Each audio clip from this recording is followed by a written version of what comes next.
सोचो एक ऐसी शक्ति जो इंसान की सबसे बड़ी कमजोरी, पाप और लालच का फायदा उठाकर उसकी आत्मा को निगल जाती है।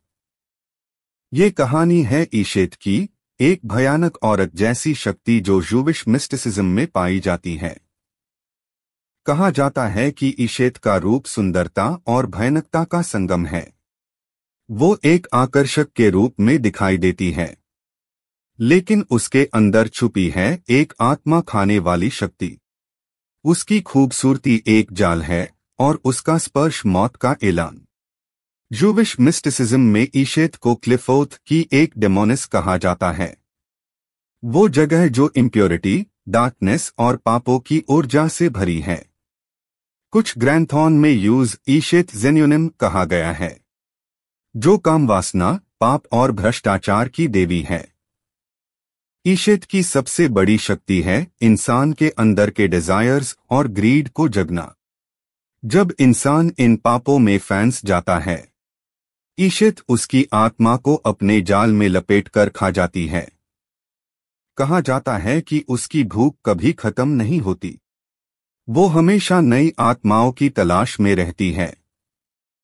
एक पुरानी कहानी में लिखा है कि जो लोग अपने जीवन में अधिक पाप करते थे, उनकी आत्मा ईशेत के पास चली जाती थी। वो उन्हें अपने दांतों से चीयर कर निगलती थी और उनकी चीखें सदा के लिए अंधेरे में डूब जाती थी। कुछ ऑकल्ट ट्रेडिशंस में ईशेत को लिलीथ की सहेली माना जाता है और कहा जाता है कि दोनों मिलकर इंसानों को भ्रमित करती थी। लिलीथ इंसान को वासना में फंसती और ईशेत उनके पाप भरे कर्मों की सजा उनकी आत्मा खाकर देती।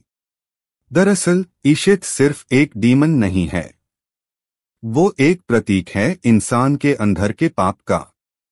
हर लालच, हर पाप, हर भ्रष्टाचार ईशेत की भूख को और बढ़ा देते हैं।